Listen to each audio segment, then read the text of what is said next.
People talk about moments in time. Well, I met someone quite by chance a few weeks ago and I've read his book, Moments in Time. Not many know him, but he is an amazing human being who at the age of 73 still works in the NHS as a child specialist. Over the last 25 years, he has helped millions around the world with medical and humanitarian projects, which largely empower women. I am delighted to introduce you to someone who holds an OBE and is Deputy Lieutenant to Her Majesty the Queen. What is more is that when presenting him with the Freedom of Walsall, the Mayor said he has achieved what most of us would take 2 lifetimes to do. Welcome, Professor Gatrad. Thank you very much for inviting me. So you were born in Malawi, Yes, educated in Rhodesia, true. and you got your medical degree in the UK, Yes, that's right. alongside being a postman. Yes, that came along the way too, yeah. Will you please share with us your journey? Okay, well, my dad wanted me to be a doctor at the age of 5. So I went to primary school and finished my primary education, still wanting to be a doctor. So they used to call me Dr. G when I was even at primary school. Anyway, eventually I passed the exams to go to Zimbabwe because there was no secondary education. Zimbabwe used to be called Rhodesia then. So I went there, got through all the O-levels and A-levels, and then came to England and went to Harrow College. That's where problems started in terms of finance, because my dad, although he could afford to send me to England and the education, the government stopped all monies coming for my education. So I had to work as a postman just before I went to university and qualified at the University of Leeds. And were there any difficulties that you encountered after qualifying? Yes, after qualifying, I think the difficulties are always for any junior doctor, and that is getting one job after another and moving places, like I went from Leeds to Rotherham to Doncaster. But I think the biggest problem I really had was soon after I actually got all my qualifications. And how did you overcome this? Well, I think I just had to get more and more degrees and get more and more experience in order to get to the top. And I note from your book that you've got 8 degrees actually. Is that a record? Well, yes, I've got 8 degrees. Not a record. I'm sure there are a few people who have got more degrees than I have, but not that many, I would guess. In spite of being employed full-time, until more recently, you've dedicated a lot of your life to people in need around the world. How did this come about? Tell us about that. Very difficult to get jobs in 1982, this is, largely due to, I think, discrimination. So I had to work 3 or 4 extra years to get to being a consultant. And the story really is that I was going for this umpteenth interview for the job in Walsall, and I was going to Birmingham. And I was going down the M6, it was just being built at the time, and my wife was with me. We started off in reasonable time. 3-4 hours to get to Manchester wasn't a problem.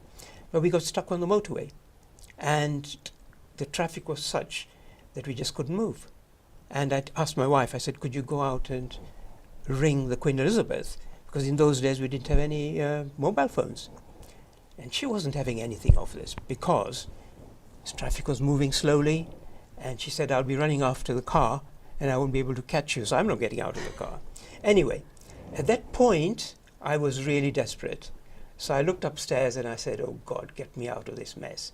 You get me out of this mess and give me a good job. I'm going to do something big for you. And that's where my life changed. That's really incredible. So what's the first thing you did? Well, for the first few months, I just didn't know what to do. And I was a bit like a fish out of water because I had to keep my promise to the Almighty, you know. So I met this chap one day, and he said that lots of children in Walsall were running around and really not being focused on anything. So I knew what I had to do, build a mosque and a community centre. This took 10 years to do. I was the project manager, but I completed it in 1994. Wow. So, Professor Gatrad, tell me what happened next. Well, I actually met this incredible man. I was in my office. I was head of department at the time. He knocked at the door and he said, can I come and talk to you for a few minutes? I knew this gentleman because he's well known in the community. and he wanted to get some braille machines for Bosnia, and this is 1992. So I sat him down, and it was at this point in time that our friendship grew in strength. And he's here 25 years later, and we worked together and done loads of things around the world. So I actually spoke to Mr. Aslam earlier today.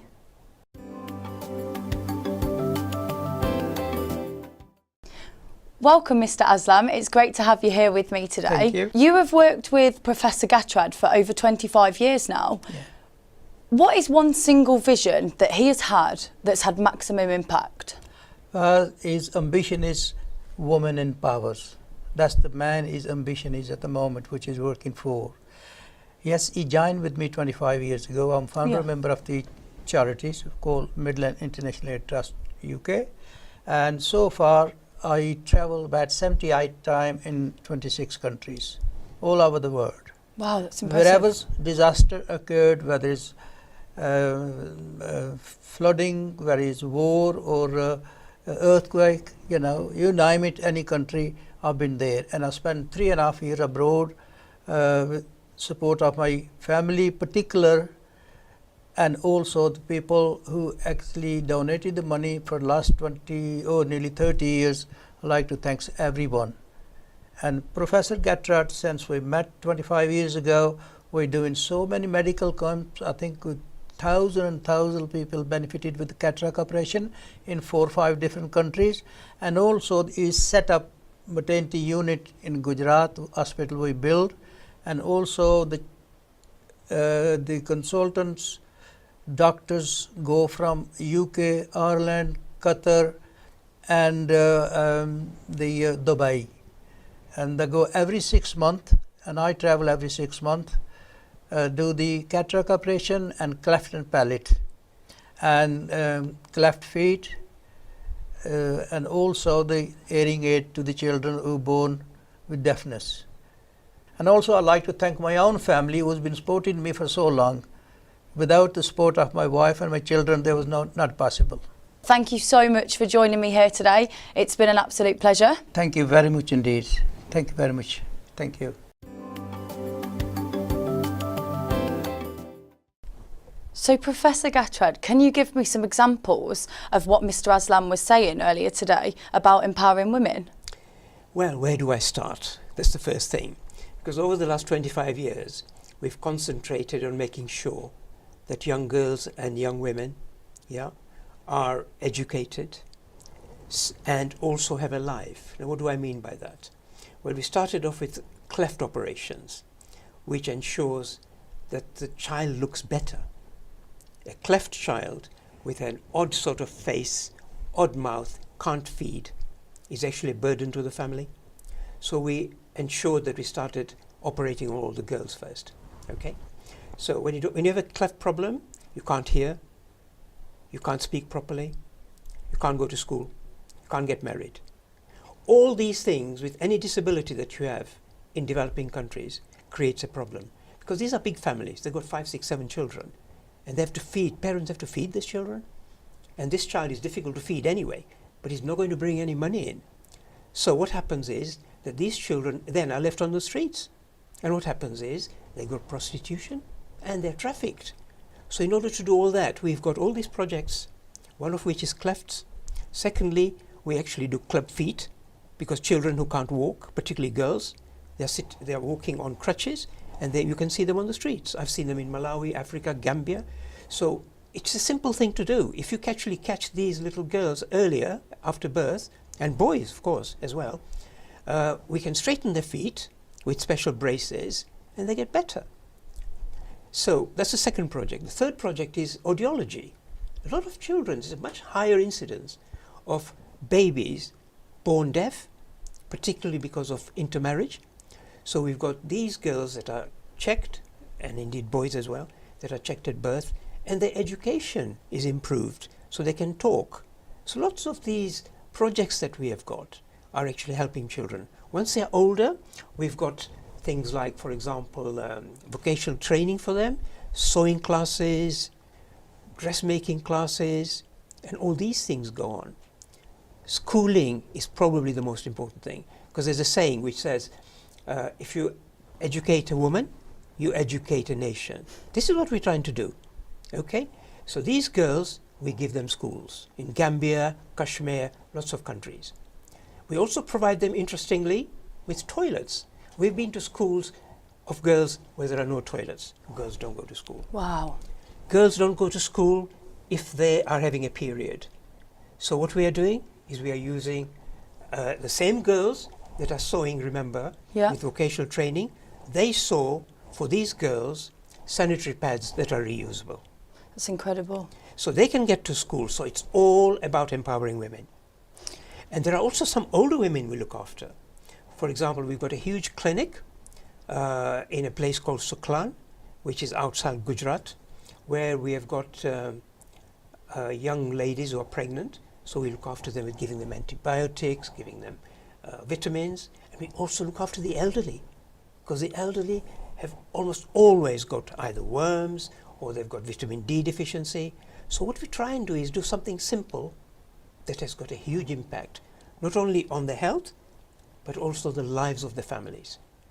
I can definitely see why you chose empowering women, Professor Gatrad. Is there anything that you have done locally that you can be proud of and you are recognised for? Yes, I think one of the biggest things I suppose I've done locally has been, when I first came to Walsall, one of my jobs was actually to decrease the death rate of newborn babies, and there were 19 per 1,000 dying. And in 5 or 6 years, it wasn't only me, it's the team that I built around me. So we all together were able within 5 years to halve the death rate of babies. So instead of 19 dying per 1,000 after birth, we brought it down to about 9 per 1,000 dying. And it was as a result of that that Walsall recognised me with the freedom of the Borough of Walsall. That's remarkable. And being Deputy Lieutenant to Her Majesty the Queen, that must mean that you rub shoulders with royalty. It actually doesn't. You actually don't meet them very much, although I've met the Queen a couple of times. But one of the, I suppose, jobs of a Deputy Lieutenant is to take the royals around when they are in your region. So I've been, for example, with Princess Royal. I've spent a whole afternoon with Princess Agnes.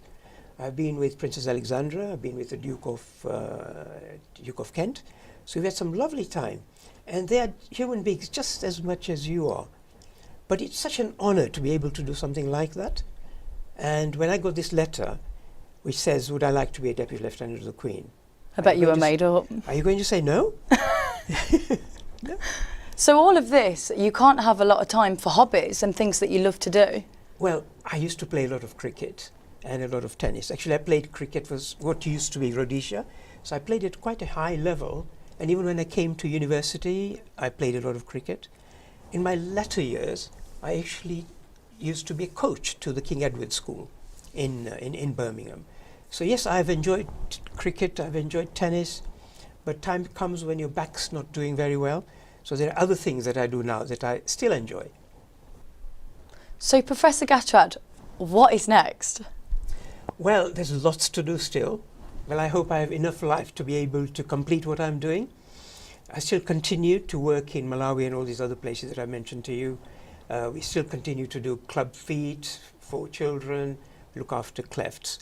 But because I fell down in Malawi about 2 years ago, whilst I was doing my humanitarian work and broke my leg, whilst I was looking at a girl that was blind, in fact, or thought to be blind. So whilst I was looking at her eyes, I thought, well, she should be able to see, really. So I got her operated on, and she can see now. But whilst I was running around trying to get transport for her to go from the village to the clinic where I was actually having cataract operations, I actually fell down and broke my leg. So when I broke my leg, I continued walking on it, which was stupid. And when I came back here, I got seriously told off by my colleagues. I can imagine. I was actually off work for 5 months. Wow. And after the operation, I developed sepsis. So whilst I was in bed, I was thinking, well, I don't know whether I'm ever going to walk again. So then I really got this idea. I don't know where it came from, but I think I should do something about plastics. So I'm now the founder of Walsall Against Single-Use Plastic. Walsall Against Single-Use Plastic, which is WhatsApp. But that, Jodie, is a big, long story. And can I just ask, how do you get the money for all these projects? How do you bring these projects to life? Well, I think the most important thing is I've been so fortunate that I've got a huge network of people. Before I used to go and beg. Now a lot of people actually give me monies for my projects. But I've been fortunate enough to be comfortable myself, so a lot of my salary also goes into these projects. So You're whenever amazing. I do something, I just do it where I know there is enough money to sort that project out. That's really amazing. And if anybody wanted to get involved in this charity, how could they get involved in it? Well, they could look at our website, Yeah. which is www.miatwalsall.org.uk. So that's really the main charity that you can get involved with by finding out what it's all about. Or you can write to me on info@miatwalsall.org.uk. Professor Gatrad, it has been an absolute pleasure having you here in the studio with me today. Well, thank you for having me, Jodie. It just goes to show how simple things can have such a huge impact globally. I'm Jodie Duckworth, and thank you for watching Miss England TV.